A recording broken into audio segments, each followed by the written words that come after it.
Pwede po bang palakpakan po na natin ang Panginoon ng 30 seconds? Walang hinto.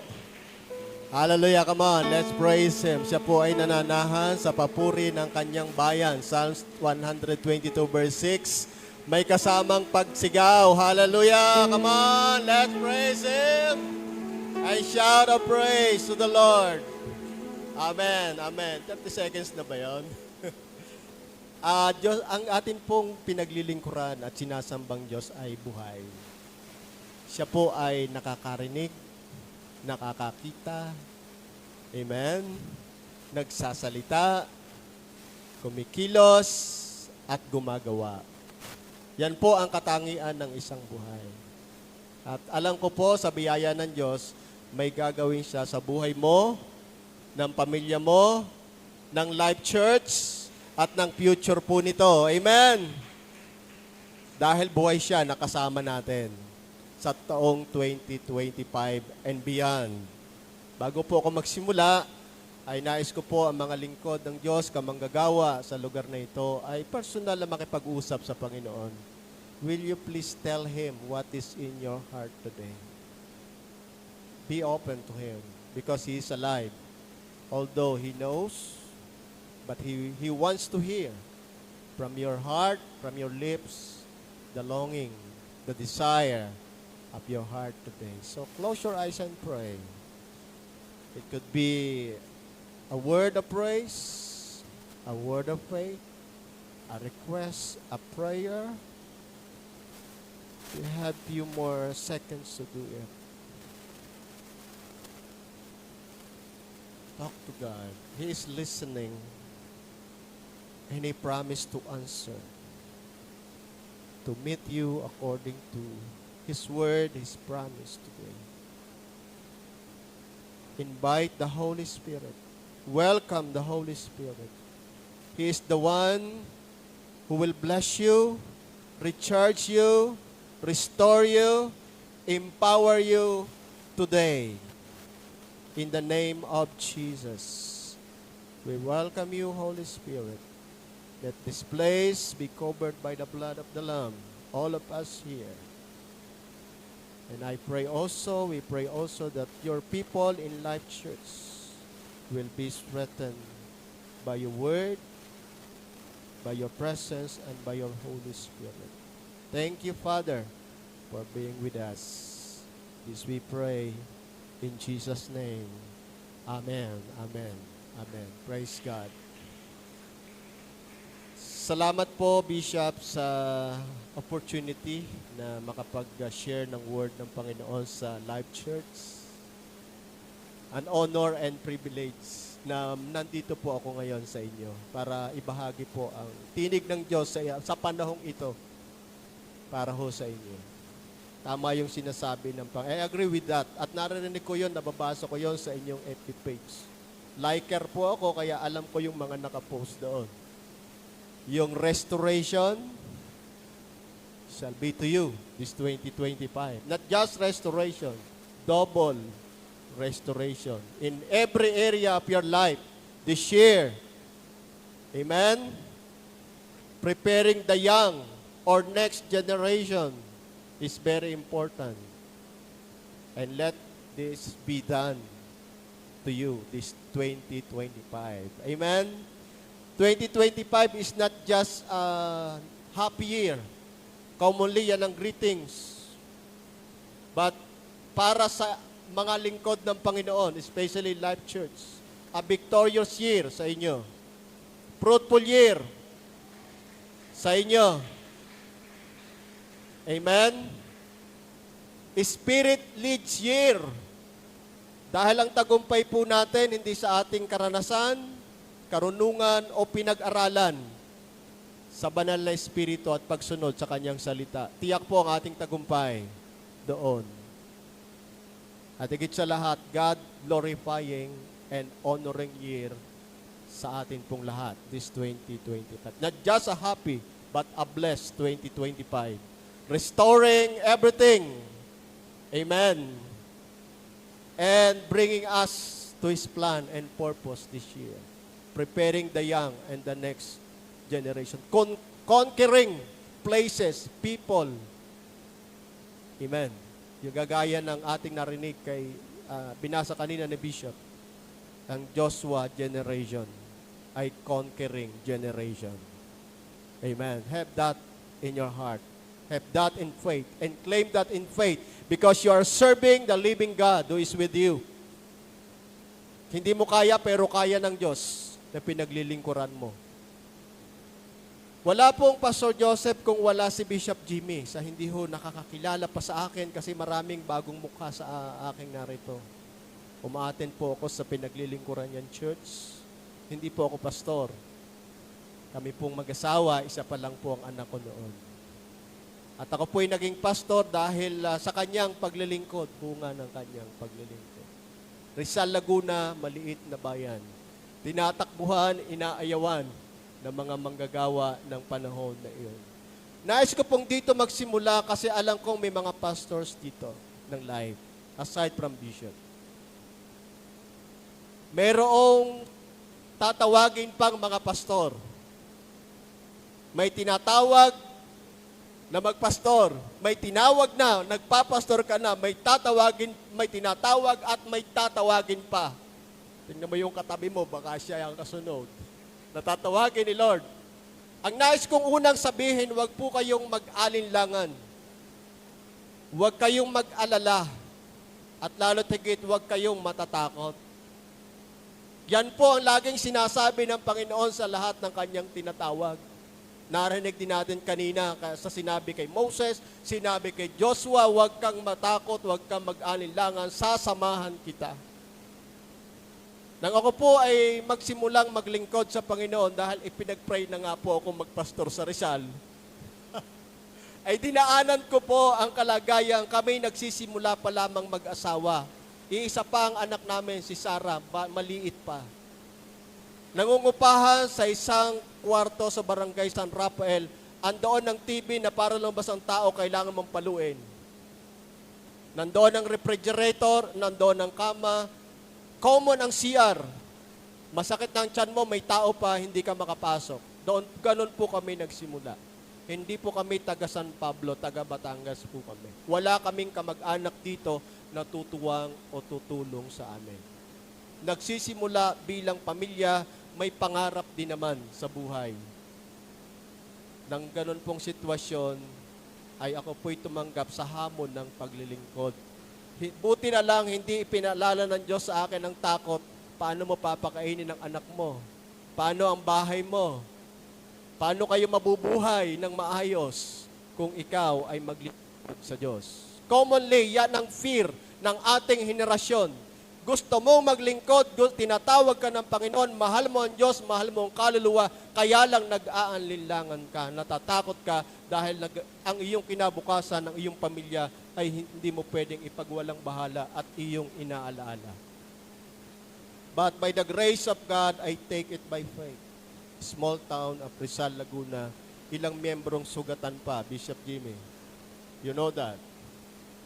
Wala ka talagang pwedeng ipagyabang doon. Hanggang ngayon nga, wala pang Jollibee doon eh. 11 barangay lang. Doon mo gugugulin ang iyong buhay, ang iyong pinag-aralan. Isa po akong guro dati. Pero yun po'y isa sa aking isinuko at nagtiwala sa Diyos na buhay na tumatawag para alagaan ang kanyang kawan. Ito po'y sinasabi ko dahil alam ko sa umaga na ito, may mga kaharap ako ditong may tawag ka sa Diyos. Kaya lang natatakot ka, nag-aalilangan ka, kasi mataas ang pangarap mo sa buhay.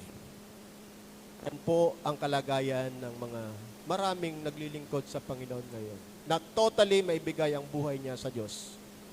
Pero kung ang manager mo at supervisor pwede kang swelduhan, titiyakin ko sa inyo, pag sumunod ka sa Panginoon, siya ang boss mo, siya ang manager mo, siya ang bahala sa iyo. Nakaprovide na, handa na ang pangangailangan mo, sumunod ka laang. I'm saying from my humble experience, not because na pagmalaki ito, kundi para hamunin din kayo, Bishop. What happened to me will happen to you. It can be double. Because the next and next young and next generation dalawa nga ang bunga ng mas mabatang henerasyon eh. Amen. Sa biyaya po ng Diyos, yung pinapangarap ng pamilya na meron ay hindi po ipinagkait sa amin ng Diyos. Sinasabi ko po ito, sabi ng Biblia, ang sino mang gustong magmalaki ay ipagmalaki ang ginawa ng Diyos. Biyaya po ito ng Diyos. 3 po ang bahay namin ngayon. Yung isa, prayer house. Maraming gustong umupa sa San Rafael. At may napapasyal dyan na tinatamad na magbiyahe, traffic pa Manila, ready. Pwede kang matulog dyan. Kita mo, Christian, sa kami. Isang kwarto, maliit, siksikan, lahat nandoon ang gamit. Naglalakad, malayo ang Rizal sa San Pablo, nagbabiyahe. Tuwing linggo, tuwing may prayer meeting and Bible study, minsan inabot ko na ng ulan, basa. Nakita ng mga kapatid na si Pastor, basa ang pagkakita. Ang mga ako papalik. Pero alam niyo po, ang laking mensahe sa kanila na makita ang sitwasyon ko na gano'n. Ngayon po, 3 aming sasakyan. Pakukuha lang ang isang bago ng si Bishop po na kasama. Si Dinosaro. Lahat po na kailangan ipinaprovide ng Diyos. Pero kahit po kaming dalawa ay nagtutuwang sa pagtatrabaho, kung wala po ang grasya at pangako ng Diyos na tinutupad niya, hindi po magkakaganon. Siguro isang bahay, enough na. Isang sasakyan, enough na. Pero Lord, dahil may sasakyan, yung mga kapatirang nahihirapan, yung madaanan namin, o sakay na, sabit na, para madali kang makapunta. And the Lord give, and we cannot outgive God. And sa ministry, yun pong maliit na bayan na walang pumunta at mag-stay. Sa biyaya rin po ng Diyos, 6 na church na po ngayon, may mga kanya-kanya na pong pastor. Ito po'y sinasabi ko dahil kaharap ko ang nag-pray sa akin at bunga po ako ng kanyang paglilingkod. At kami ay bunga ng kanyang paglilingkod sa Diyos. Huwag kayong matakot, huwag kayong mag-alala. Huwag kayong mangamba sa future niyo. Dahil buhay ang Diyos na tumatawag at naglilingkod sa iyo. Sinasabi ko ito para magpatotoo na ang Diyos hindi nagbibiro sa mga sinasabi po niya sa kanyang salita. Huwag kang mag-alinlangan. Gawin mo ang kanyang sinasabi katulad ng sinabi niya kay Joshua para matupad mo ang lahat ng iyon. Sa ganon, ikaw ay magtatagumpay at ikaw ay giginhawa. Dili-dilihin mo araw at gabi. Huwag kang lumiko sa kaliwa o kanan, diretso lang. Kahit lubak-lubak minsan ang daan, darating patag din yan. Yan po ang buhay paglilingkod. Hindi lahat biyaya at pagpapala, pero ang mahalaga po kasama mo si Lord. Amen? Ay ngayon po, ang challenge sa inyo ay restoration. At saka po, balik ko lang po yung bigla ko lang kong naalala. As what I said, hindi pa ako pastor nun, pero Kristiyano na po kami mag-asawa. Kaya lang, alam ko po, kung hindi ko na-encounter o nakilala si Bishop Jamie, hindi po ako magiging pastor. Parang si Timoteo, bata pa lang, mananampalataya na, kagaya ni, dahil sa kanyang lola and mother Luis and Eunice. Pero naging lingkod po ng Joseph si Timoteo kasi nakilala si Apostol Pablo. That was happened. And that is grace of God only. Hindi ko po pangarap na maging pastor. At lalong hindi ko alam ang Rizal, Laguna. Ang isang dayuhan po dito sa Laguna. Kaya ako po'y naniniwala sa salita ng Diyos na marinig po ngayon. Ikaw ang kasunod na gagamitin ni Lord mightily, higit pa sa amin. Amen?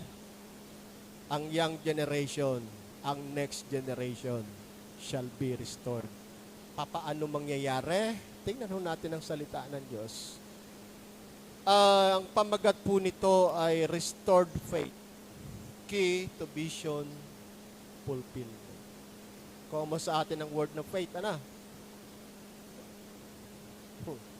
Pero alam nyo po, ito'y isa sa mahalagang susi.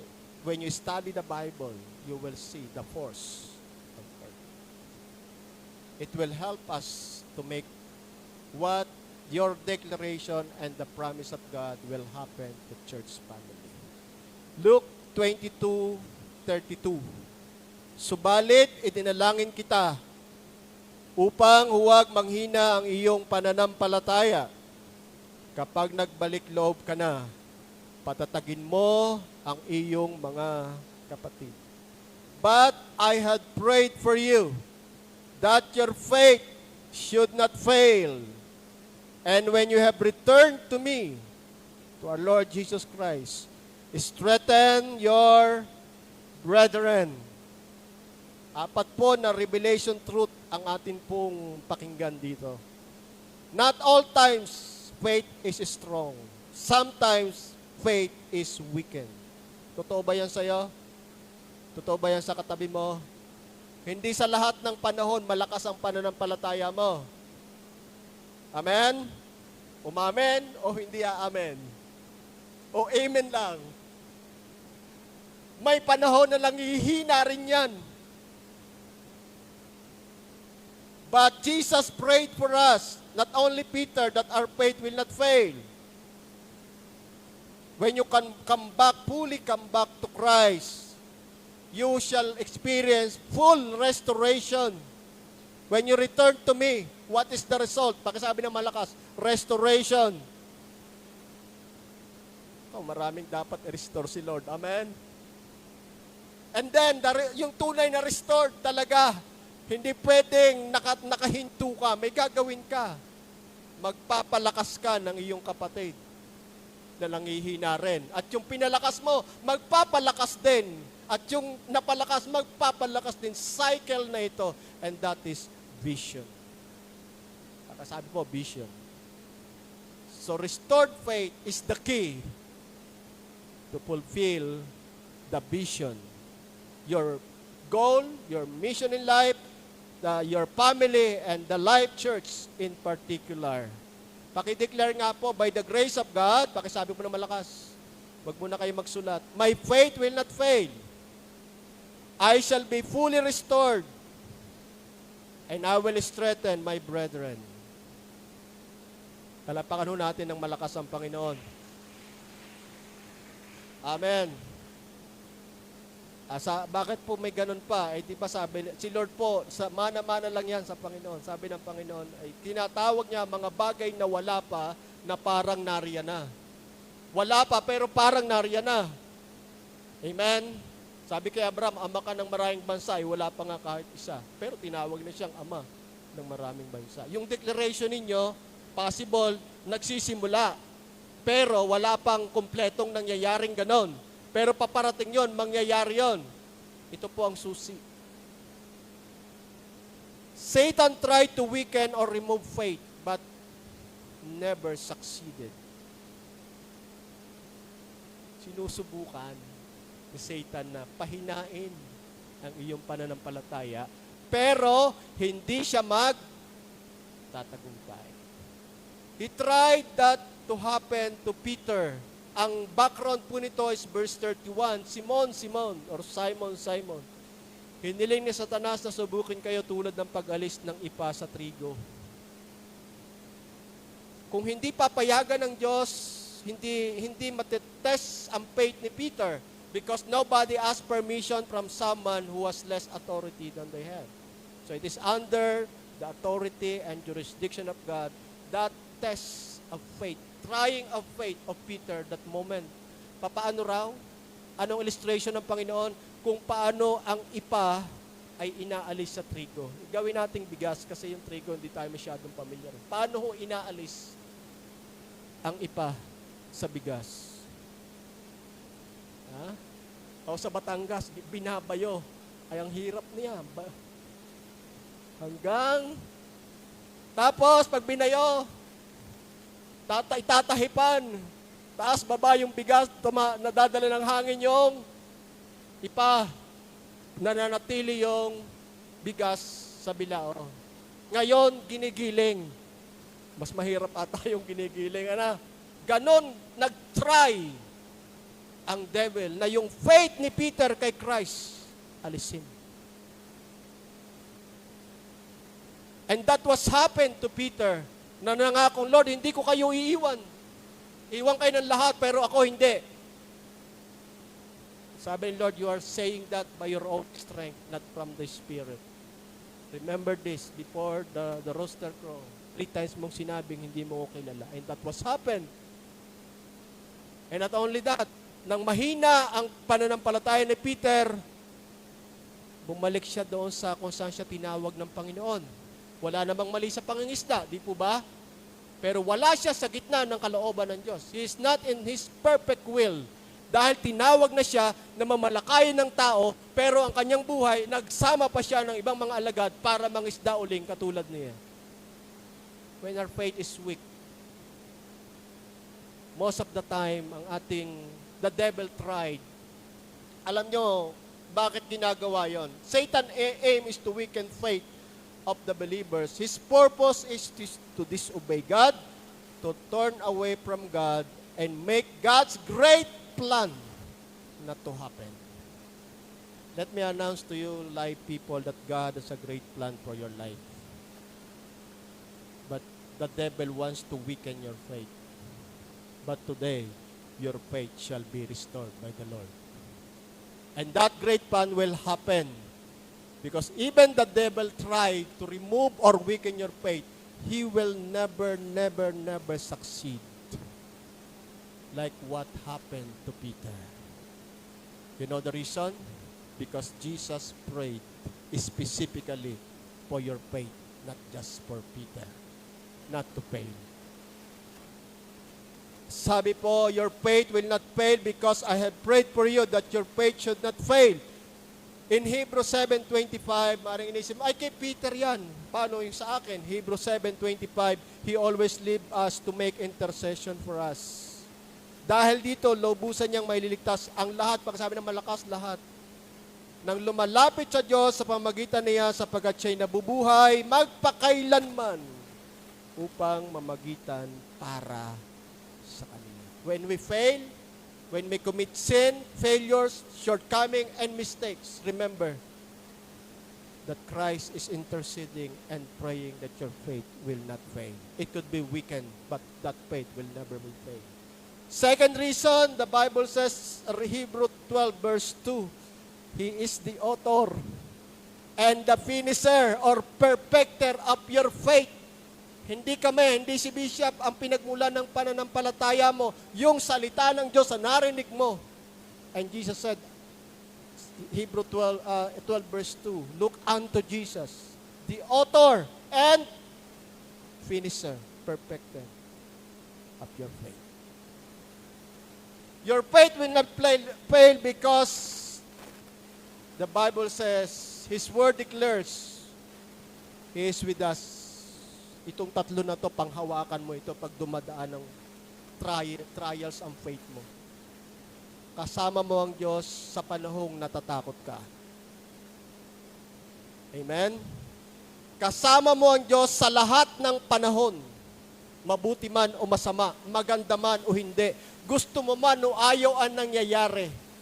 Hindi, wag mong iisipin na pagpangit na ang nangyayari sa buhay, sa ministry, sa pamilya, sa trabaho, sa negosyo, ay iniwan ka na ng Diyos. No. God is with us all times. Pagkasabi po, all times. Don't be discouraged, don't be dismayed kapag yung nangyayari opposite sa in-expect mo. Ang tatlo na to, major reason why your faith will not fail. He's the author, He's praying for you, and He's with us always. Yung salitang God with us, hindi lang po yun masarap pakinggan. Covenant word po yun ng Diyos. Parang mag-asawa, parang kasal po yun. For better or for worse. Hindi nang iiwan ang Panginoon. Palapakan natin ng malakas si Lord. Amen. Tandaan nyo po yan kasi pundasyon yan ng inyong tatahaking tagumpay. Restoration and preparing the young or the next generation. Because along the way, there are walls Gagamitin mo ang faith mo, iikutan mo, sisigaw ka. Paano babaksak yon? Use your faith. I know, yung development nito is about faith. Sabi nga, kung yung bishop kanina, nung ako pipasyal doon sa taas, walang foreigner na supporter. Mapalad yung iba eh. Pero silang mga foreigner eh. Sa atin, Hudyo. Sa amin din, Hudyo rin. Wala rin foreigner. Pero, oo. Yung meron sila, meron din tayo. Because ang may-ari po ng paglilingkod at ng church ay ang Panginoon. Amen. Hallelujah. Do not fear, for I'm with you. Do not be dismayed, for I'm your God, and I will strengthen you and help you, uphold you with my righteous right hand. I will never leave you nor forsake you. Even though I walk through the valley of death, I fear no evil, for you are with me. And if you're serving the Lord, Matthew 28, doon po nakalagay all time. Sa lahat ng panahon, hanggang dulo ng panahon, sasamahan kita. Let me give you this example. Si Pablo po ay naglingkod sa Panginoon, pero ang malimit makita sa kanya, bunga. Pero yung tagumpay niya sa kanyang mga hardship ay nangyari dahil kasama niya ang Diyos. Pakinggan niyo po. Basahin ko na lang po, nandyan sa Corinthians 11:24. Limang beses akong tumanggap ng 39 na hagupit mula sa mga Hudyo. 3 ulit kong naranasang hagupitin ng mga Romano at minsan namang pinalo. 3 beses ako nagnanasang mawasak ang barkong aking sinasakyan at minsan maghapot magdamag akong lulutang-lutang sa dagat.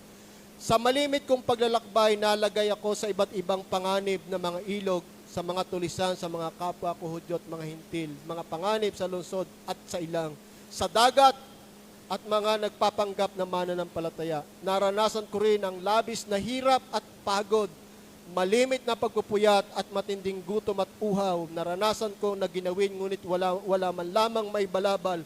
Bukod sa lahat ng iyan, naalala ko parang araw ang mga mananampalataya. Kung may nanghihina, karamay nila ako, at kung may nahuhulog sa pagkakasala, labis ang paghihirap ng aking kalooban. Anong ibinibida ni Pablo? Tagumpay sa ministry? Hindi. Pero bakit niya napagtagumpayan ang mga ito? Isa lang po ang aking nakita. The strength of the Lord and the presence of the Lord is in this man. Amen? Mag-preach ka, ikukulong ka. Amen. Lord, ako ba talaga itinawag? Bakit ako nandito sa dagat, lulutang-lutang, nagugutom, napupuyat? Kala ko bed the process lahat. No. Pero pag tinignan mo ng kabila, ang daming tagumpay ni Pablo. Pero pag kinita mo, 39, 5 times 39, ganun ang hagupit na kanyang dinanas. 3 beses na siyang sumakay ng barko. Laging nawawasak ang barko, pero buhay pa rin siya. Tuloy pa rin siya. Bakit? His faith was so strong. Pero kung mahina ang kanyang pananampalataya, pagdating sa ganitong laban, suko na. Hindi lang blessing ka dapat matibay at matatag at nagpupurit sumasamba sa Diyos. Kailangang ikaw ay matibay, matatag ang pananampalataya sa lahat ng panahon dahil kasama mo pa rin doon ang Panginoon. Palapakan natin siya ng malakas. Why faith is so important? Ito po ang resulta kapag nangihina ang pananampalataya, nalalayo sa Diyos. Kapag lumalakas ang ating pananampalataya, nalalapit tayo sa Diyos. And every time we hear or read the Word of God, our faith increases. We become closer to God.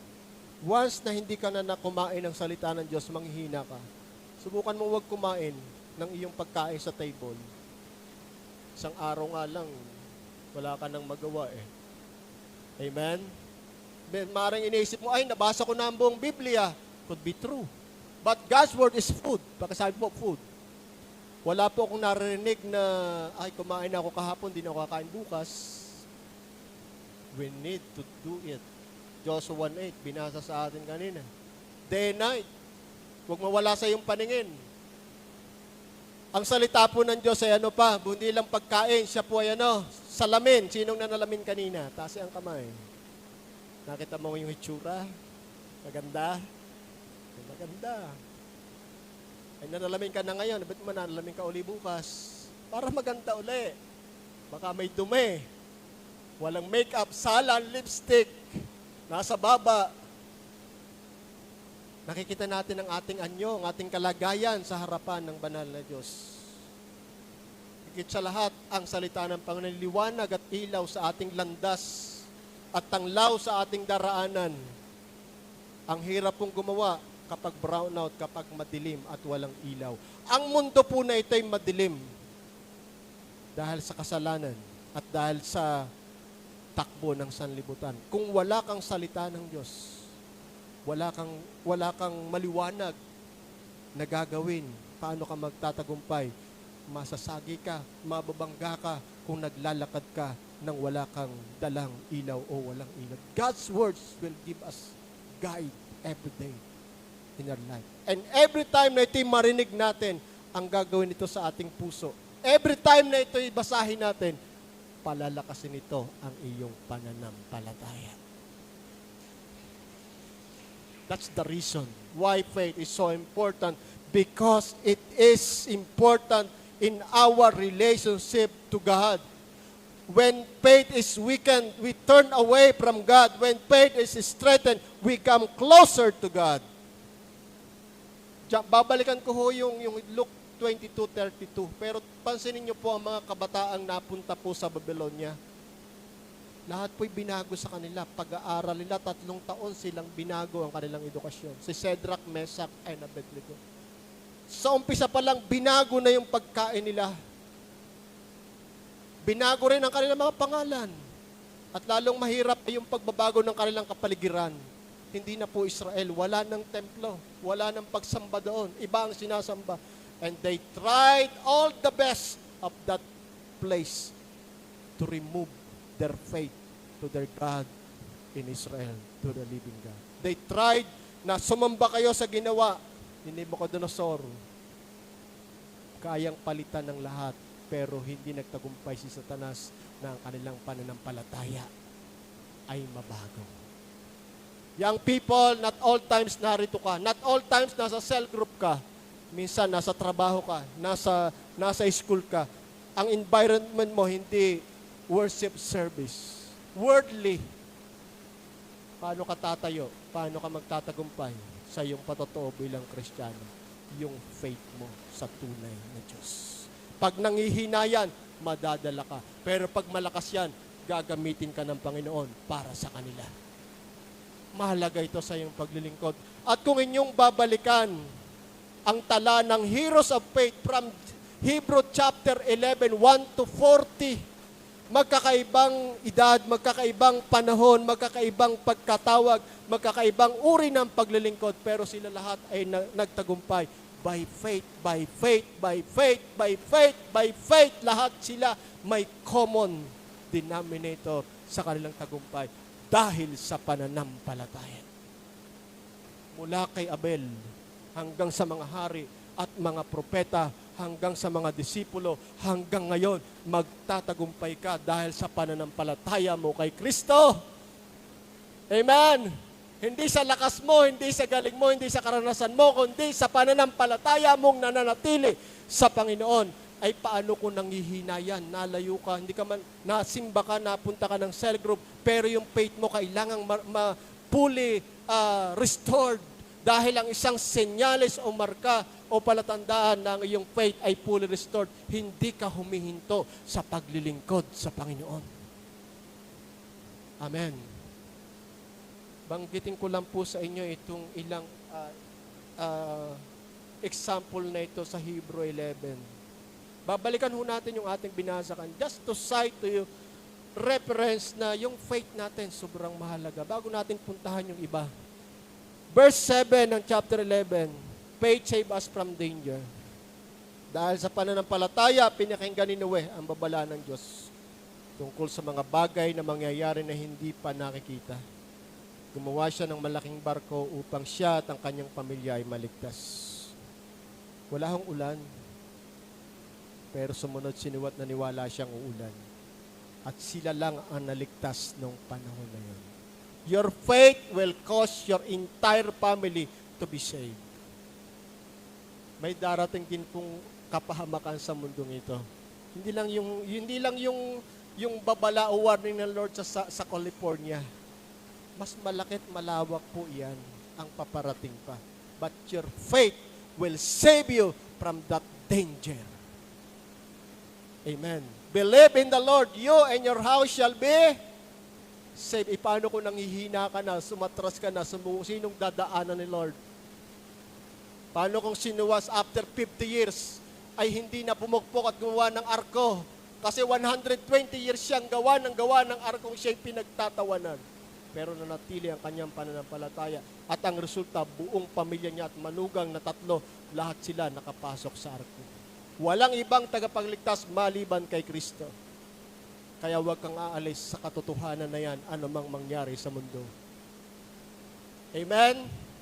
Faith make us obedient. Sinunod ni Abraham ang tawag ni Lord. Kahit walang address, pumunta ka ron, pumunta ka. Walang address. Lord, saan ka pupunta? Wala naman kayo sinasabi ko saan pupunta at paano ako pupunta, saan ako sasakay. Because of faith, he obeyed the Lord. Because of faith, make us godly, not worldly. Si Enoch po yan. Worldly ang kanyang environment, pero siya'y namuhay ng matuwid at may kabanalan. Kahit siya'y nag-iisa na lang. Anong dahilan? Pananampalataya niya sa Diyos. At siya yung kinuha the sample na may rapture, na pwede ka palang hindi mamatay. Pwede kang kunin ni Lord nang hindi dumaan sa physical na kamatayan. That is rapture of the church. Pero tiyakin mo na ang pananampalataya mo'y nag-aapoy at restored, fully restored. Hindi umaandap-andap, hindi nanlalamig. Hindi nawawala kasi yan ang pinagsisikapan ng demonyong alisin sa buhay ng isang tao. Kapag naalis niya, hindi kayamanan ang inaalis niyang gusto niyang alisin. Hindi rin kalusugan. Ang gustong alisin ng dyablo talaga sa atin ay ang ating pananampalataya sa Diyos. As you study Hebrew chapter 11, ang dami lang dinaan na pagsubok at problema. Bakit sila nagtagumpay? Faith, by faith, by faith. Tayo rin, by faith. Hindi ko po babasahin lahat. Let's jump. Basahin nyo lang sa outline. Faith enable us to offer the best for God. Yan po ay si Abel. Faith understand the importance of serving the Lord, the King of Kings. Kasi si Moses po ang susunod na pero mas pinili niya ang suffering ng bayan ng Diyos kasi mas may nakikita siyang dapat paglingkuran ang hari ng mga hari at Panginoon ng mga Panginoon. Si Isaac at Jacob nag-release ng blessing sa kanyang mga anak because of faith. Faith overcome hardship and not deny Christ. Andyan po yan. And last to faith, our faith conquers.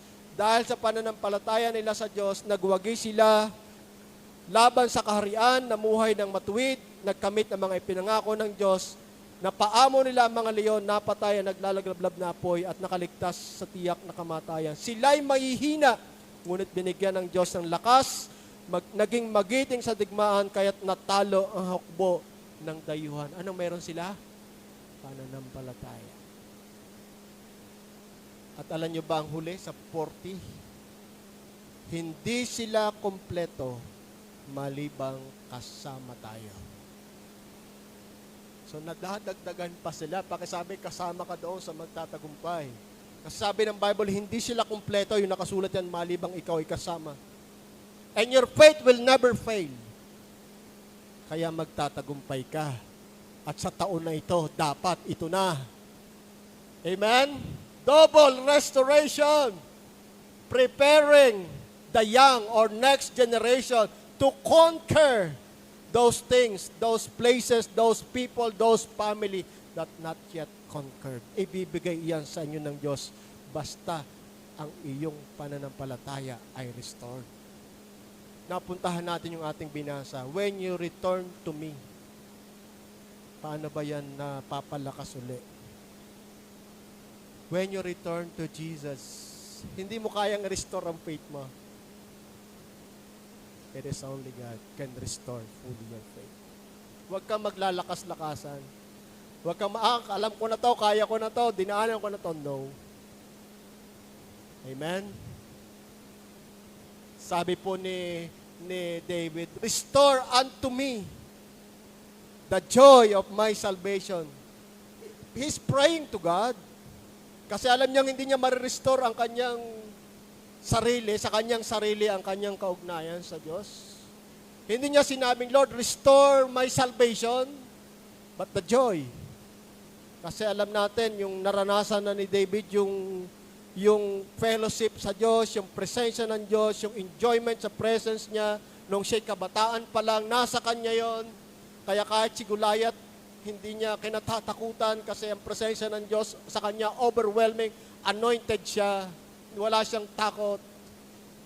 Pero nang siya ay may unconfessed sin, na kanyang itinago ng 2 taon, sa habag at biyaya pa rin ng Diyos, pinapuntahan kay Nathan. Kausapin mo nga yun. And he pray, restore unto me the joy. Come to Christ. That's how our faith will be restored. But in reality, yung paglapit natin, si Lord ang nauna. Kung babalikan natin yung ating text, ang buti talaga ni Lord. Wala siyang katulad. Paano niya na-restore si Peter? John 21:4. Baka po ako'y mag-overtime. Kaya natin ako sa oras. John 21:4-17. How the Lord restored Peter. Jesus shows His unchanging love. He went to their place fishing but caught nothing. Ang Lord po nagbigay ng initiative. Ang mga alagad ko, andoon nangingisda. Ayun, wala na namang huli. Expert sila. Pero magdamag uli, wala silang nahuli. Amen. Sabi niya, mga anak, may huli ba kayo? Wala po. Tuhulog niyo ulit ang lambat. Pinaghanda ni Lord sila ng pagkain. Luto na nang dumating yung mga disciples doon sa tabi ng ilog o tabi ng lawa. Verse 9 and 12, serve and prepare food for them. And most importantly, kinausap na ng personal ni Lord, si Peter, do you love me more than this? 3 times. Because ministry is just a result of our relationship to Christ. Do you love me? Then, feed my sheep. It is our love to Jesus that will make us strong in the ministry. Amen? Not ministry. It will give you stress. Sometimes. Tama? You're the same with your work. Because that is work, work, work, work, and work. But if you love the Lord, para kang ina at ama, walang kapaguran na mag-intindi sa mga anak hanggang may buhay. Because you love your children. If we love the people of God, yung pangatlo, ang bilis, you will strengthen them because you are fully restored in your relationship to Christ. Amen? Return to me. Nakita na ni Peter, mahal pa pala ako ni Lord kahit sabi ko sa kanya, hindi ko siya kilala. Kasi pinuntahan siya. At ipinakita, yung hinahanap mo, Peter, na isda na yan, kaya kong ibigay yan sa'yo. Diba, empty ang boat mo, dalawang ulit na, hulog mo. Kaya pag sumunod ka sa Panginoon, yung empty boat mo, naglilingkod ka na, pinagpapala ka pa. Oh, kaysa ikaw lang ang mag-isang nagtatrabaho. Lakas mo yon. Huwag kang matakot, huwag kang mag-alinlangan. Pag tinawag ka ng Panginoon, sa hirap at ginhawa, hindi ka mag-iisa. Amen. Kahit nagkukulang tayo, kagaya ni Pedro, He will take the initiative. I will restore you. Come to me. Let us reason together. Amen? Sabi, opo Lord, mahal ko po kayo. Alam niyo naman eh. Sige, mahal mo ako. May gagawin ka. Feed my love. Take care of my sheep. Shepherd my flock. At kung papansinin ninyo, yan din ang kanyang appeal sa fellow elders niya sa 1 Peter chapter 2. I saw the suffering of Christ. I appeal to you, I urge you, I exhort to you, take care of his sheep. Marami pong nangangailangan niyan. Ang tanong, sino ang gagawa niyan? Yung mga na-restored ng Panginoon ang kanilang pananampalataya. Hindi yung isda, manghuhuli ng kapwa isda, maglalaro lamang ang mga yan. Kailangan talaga ay fisherman, hindi isda sa isda. Kailangan ay talagang mangingisda. At ang mangingisda yung minsang nadapa, nagkamali, pero na-realize niya, Lord, tinatawag mo ko, mamahalin kita ng higit sa lahat, maglilingkod po ako sa inyo. Amen? Everything is settled. Amen? Hindi mahirap. Kahit malayo, darating ka. Challenging ba sa inyo ang lugar? Not the nearest church, but the dearest church. Rizal, Laguna, San Pablo, we went there every week, every day. Walang sasakyan noon, sakay sa jeep, mag-aantay ka kapag walang sasakyang. Hindi katulad ngayon na every time to time andyan ang jeep. Noon wala. Mag-aantay ka. Minsan dumating ako sa amin, alas 12, nakita ng Diyos yun. Kaya siguro binigyan kami ng mga sasakyan, ikaw na magpapasakay ngayon, hindi ka na makikisakay. Oh, you see?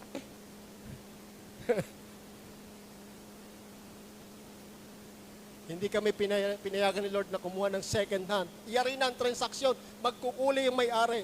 Yung sa bago na nga lang, ayaw ng luma. Di lahat ibago. Oh. You see? Amen? Wala rin po sa lugar iyan. Sarap mag-pastor bishop sa San Pablo. Daming tao, daming may negosyo. Wala sa lugar iyan.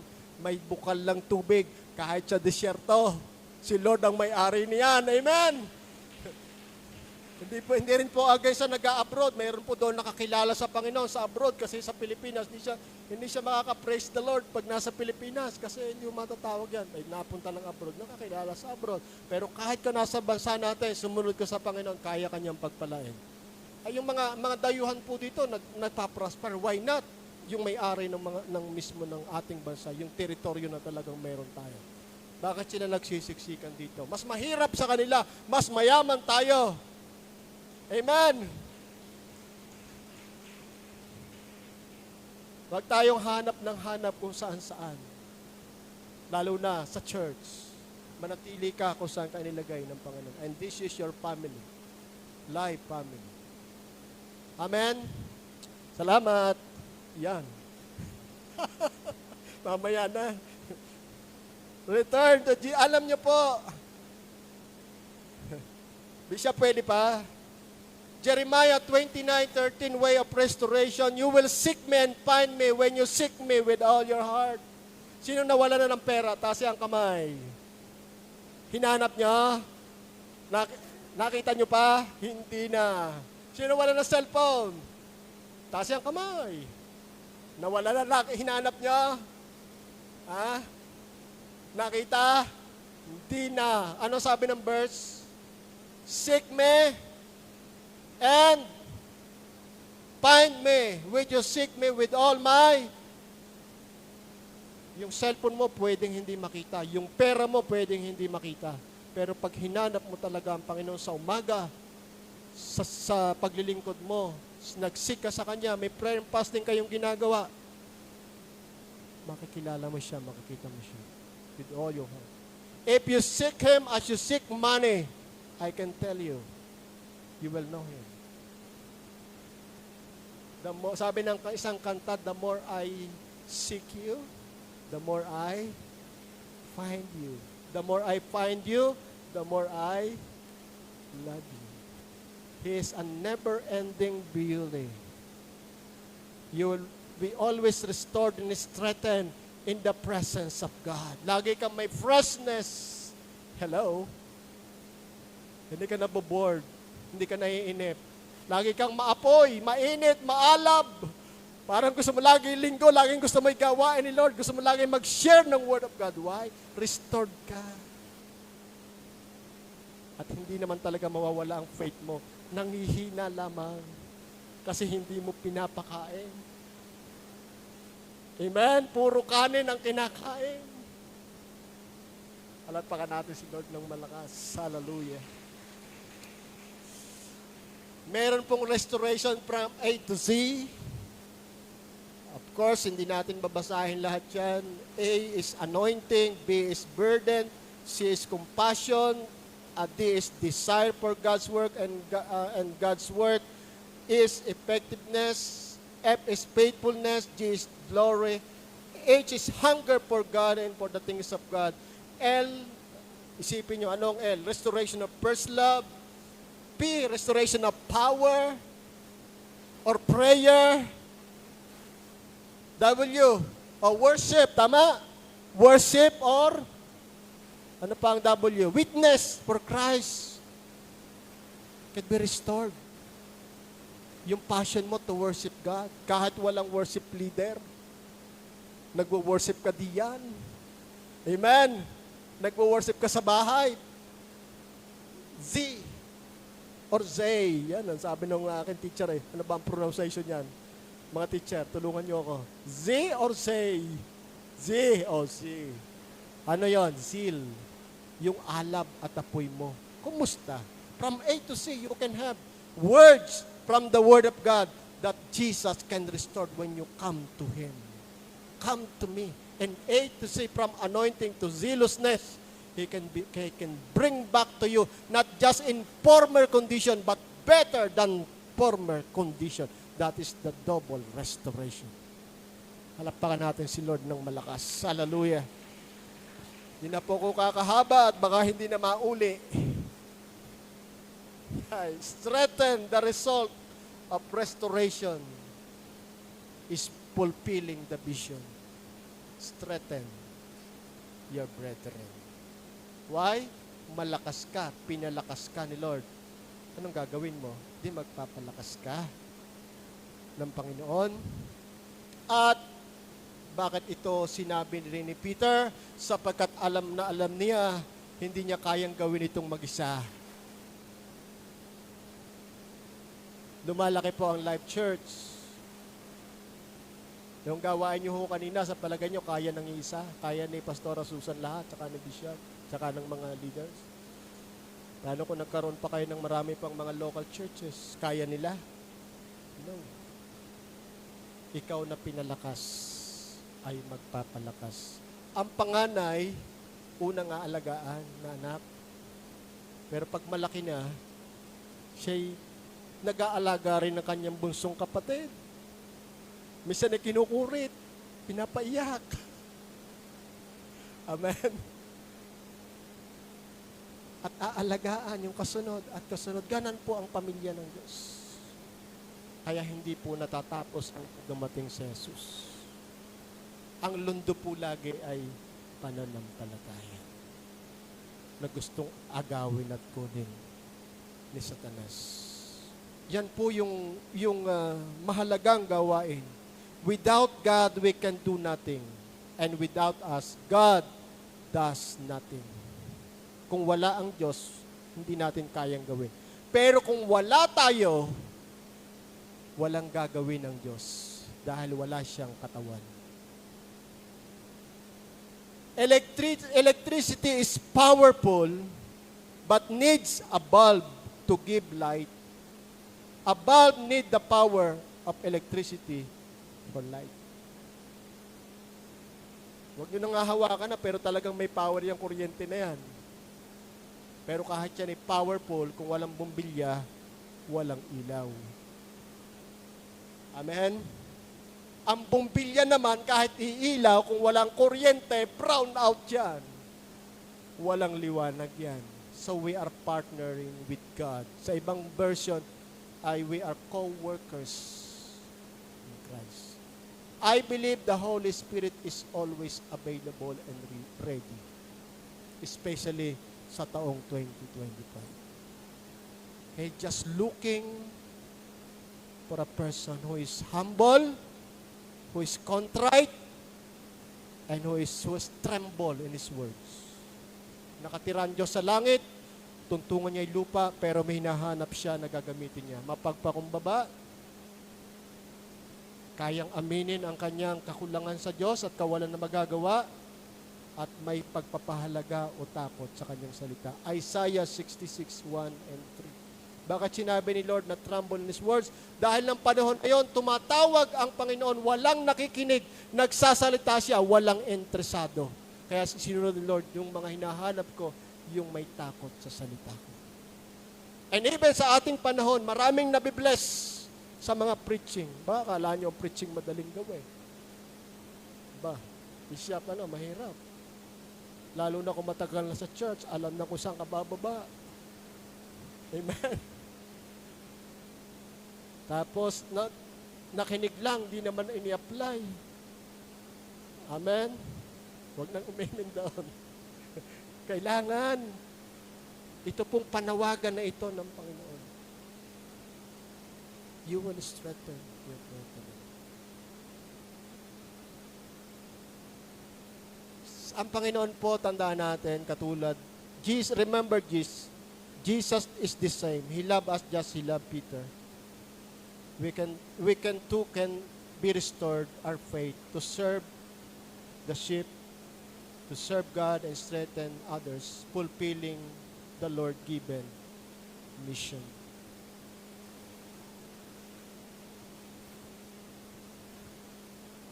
Let me summarize kasi po I know may mga alam ko yung time ho natin. Ilang point na lang po. Paano ba talaga tayo magagamit ni Lord? Suko mo yung buhay mo sa Kanya. Siya magmay-ari. Pangalawa, ano ang calling mo? Diyan ka i-anoint ni Lord.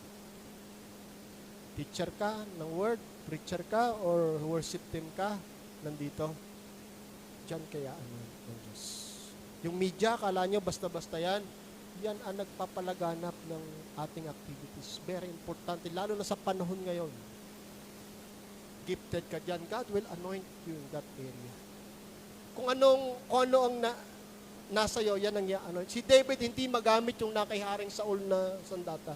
Sanay siya sa sling. Amen. Do it and God will anoint you in that area. Don't change it. Because His anointing is in that area. Pagsunod, humility, at ang banal na Espiritu.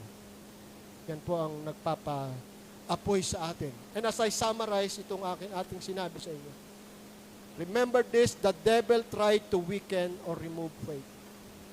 But he will never succeed. Especially sa mga live people. Amen? Hindi siya magtatagumpay because Jesus prayed for us that our faith will not fail. Our faith is very precious. It is our key in our relationship to God and for the fulfillment of His calling in our lives. Our faith will not fail because He prayed for us. He is the author and the finisher of it. He is with us all times. And when we are restored, as we return to Christ, many things, many restoration will happen to us. And the final result of this, nang fully restored, maglilingkod ka, magpapalakas ka sa iyong mga kapatid. Hindi ka nagsiserve, tinatamad kang mag-serve kasi hindi restored ang iyong faith. Amen? Pero gaya ni Peter, nang hina siya, bumalik siya sa pangingisda. Pero ni-restore siya ng Panginoon. At mula ng araw na yon, ibang Pedro na ang ating mababasa. Lalo nang siya'y mabautismuhan ng banal na Espiritu. Never in his life na siya'y nag-iba pa ng kanyang lakad sa paglilingkod sa Panginoon. Sapagkat alam niyang mahal siya ng Panginoon. Amen? Sabi nga po na isang kasabihan, when God created this world, it cost Him nothing. But when He saved you, He cost everything in Him. At ang pinili niyang paraan para iligtas po tayo ang pinakamahirap na paraan ng kamatayan ng tao. Ang kinatatakutan ng panahon niya, ang pagpapako sa krus. The worst criminal are having hung on that cross while Jesus had no sin. Amen? From His birth to His crucifixion, walang nakita sa kanyang kasalanan na sukat niyang ikinamatay. Sino nagpako sa kanya? Hindi si Pilato, hindi rin yung mga, literally sila ang ginamit. Ikaw at ako, ang kasalanan natin at ang kasalanan ng lahat ng tao para iligtas niya. Yan po ang puso ng Panginoon. Pagliligtas ng mga tao na papahamak. Pag-aalaga ng mga anak niyang isinisilang na kailangan tumibay at malakas. At kung marami nang hihina, paano sila mag-aalaga? Kaya yung sinabi ni Lord, I have prayed for you people. Your faith will never fail. When you return to me, you will strengthen your brethren. So today, God knows your real condition. In your faith and spiritual life. But still, He loves you. His calling and His gift are irrevocable. Hindi nagbabago yun. Amen? But today is a challenge this year. Balik ka kay Kristo. At ang apoy, ang ningas, ang alab, babalik sa puso mo. Hindi na kailangang ikaw i-text. O kaya ay pilitin. Naku, mamaya, maintindihan natin lalo. Amen? Sapagkat yung sanggol na nakikita mong kailangan na mabuhay, kailangan ng magulang, ay magkukusa kang humanap, alagaan siya at bantayan. Lalo siya'y kapatid mo na dahilan ng kamatayan ni Kristo. Ang marka o tanda ng isang restored, nagpapatuloy na maglingkod sa Panginoon. So kung nanghina ka, na-distract ang faith mo, come to Jesus. In A to Z, i-restored ni Lord yan sa buhay mo. Halapakan natin ng malakas ang Panginoon. Amen. Restored faith is the key for vision fulfillment. The vision could be the call of God in your life, your dream for your family na according to the will of God, and the vision of Life Church na kailangan mangyari ang malaking chapter ng tagumpay sa taong 2025. Tayo po tayo at tayo po'y magpe-pray na at meron pa mamaya ay baka ho. Amen. So tayo po'y umawit muna sa Panginoon. Harabashaka harababarashia. Yun ang kinanta natin kanina. Walang hanggan. Pupurihin ka sa awit, tama ba?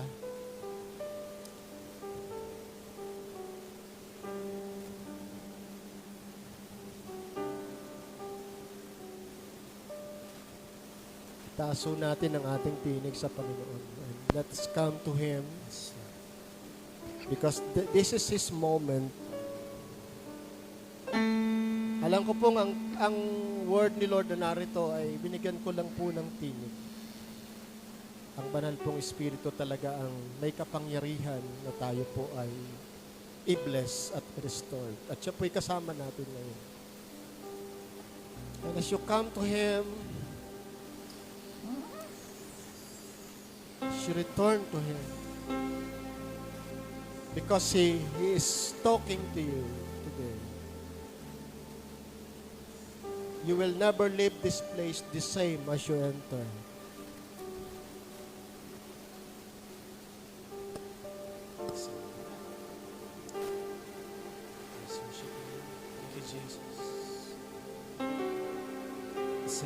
Alam ko po, pamilyar tayong lahat sa isang kantang ito, Tagalog din. So, awitin mo na ito.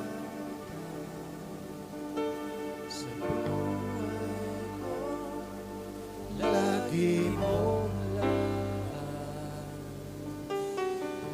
narito dahil sa biyaya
God has a great plan for you. Big plan for you. A call for your life. Hindi nagkakamali ang Diyos nang tawagin ka. Bago ka pa isinilang, alam na niya ang iyong buhay, ang iyong gagawin para sa Kanya. But the enemy want to hinder that, weakening our faith. But today, as you hear the word of the Lord, the message of the Lord, as you come to Christ fully, surrendering everything in your life today, you will be fully restored. And God will use you and will make His plan for you continuously happen, especially 2025.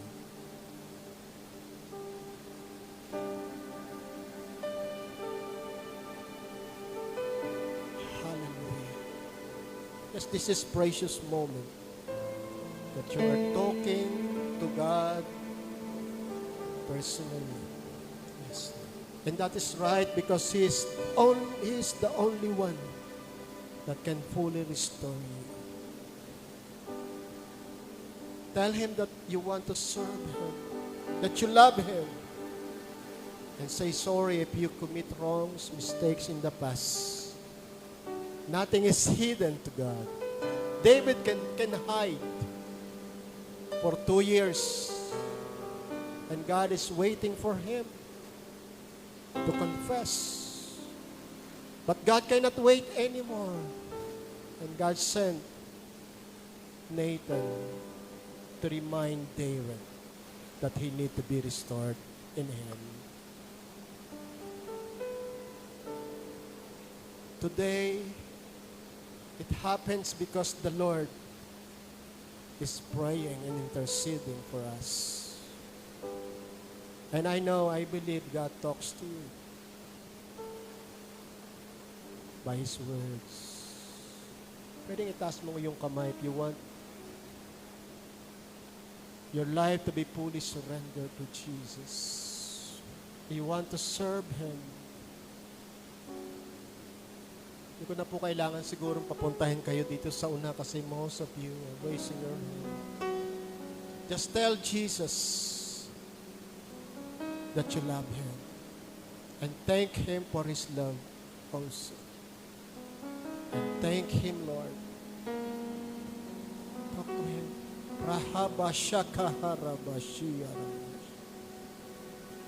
Lord, this is your people. You have a call and mandate for this group.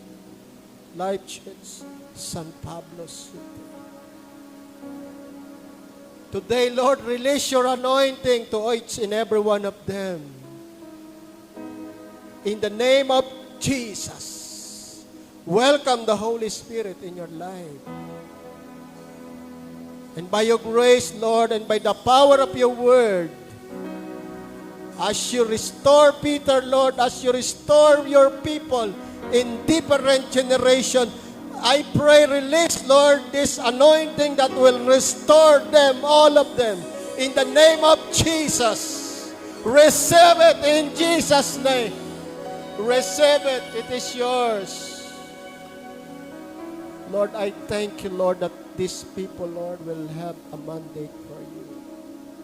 As their leader, Bishop Jimmy, declaring double restoration and most of all, Lord, preparing the young, the next generation. Even right now, Lord, this month of January, it will happen, oh God. Beginning today, oh God, more and more in the name of Jesus. Thank you, Lord. Only you can do this, Lord. And all of this, Lord, all these people, Lord, use them in the ministry. Use them for younger people. Use them to strengthen others. And I pray, Lord, sa mga pangangailangan po nila, pakisabi po sa Panginoon, Father, in the name of Jesus, mga may suliranin sa usapin sa legal, sitwasyon na hindi magawa ng kalakasan o kaparaanan ng tao, mga pangangailangan na hindi po kayang masolusyonan ng karunungan ng sinuman. Makialam po kayo, mag-intervene po kayo, maghimala po kayo sa pangalan ni Jesus. As they pray, Lord, hear their cry and prayer, Father God. And bless this church in all aspect of their lives, spiritual, material, financial, and continue to use this, Lord, for thy glory. Thank you, Lord, for the pastors, for the leaders, and for all the brethren in this church who loves you, serving you, supporting their leader, praying for others, praying for San Pablo, and praying for the body of Christ. Mangyari po, Panginoon, ang mabubuting balik nito at ani sa kanilang buhay sa taong ito. Thank you so much, Lord. Goodness. Our time is not enough, Father. But I entrust your word and your message to your Spirit that will continue be with them. Even this service is done, the work of your word and the work of your Holy Spirit will continue happen and make them more on fire in the name of Jesus. Father, thank you so much, Lord. Hallelujah. Palapakan natin ng malakas ang Panginoon. Yes, Lord. Praise God, praise God. Thank you, Jesus. Muli, salamat po sa Lord sa privilege na makapagbahagi po sa inyo ng kanyang salita.